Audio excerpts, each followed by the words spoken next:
কি মোস্তাফিজ যখন আমরা কাউকে কোনো অপশন দেইনি, আগের 2 কোটি বাদ দিয়ে 10 কোটিতে আবারও আইপিএল খেলতে যাচ্ছে মুস্তাফিজুর। মুস্তাফিজকে দিয়ে কোন জিম্বাবুয়ে সিরিজ খেলানো চলবে না।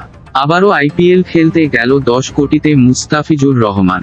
দর্শক, বিস্তারিত জানতে সম্পূর্ণ ভিডিওটি দেখুন। মুস্তাফিজের আইপিএল খেলা নিয়ে বাংলাদেশে কতই না নাটক হচ্ছে, তবে এইমাত্র একটি গোপন শর্তে জানা গেল আইপিএল খেলতে দেশ ছাড়লেন মুস্তাফিজুর রহমান। যেই বিসিবির কারণে মুস্তাফিজকে দেশে ফিরে আসতে হয়েছিল, সেই বিসিবি আবার পাঠালেন মুস্তাফিজকে 10 কোটি রুপিতে খেলতে আইপিএল।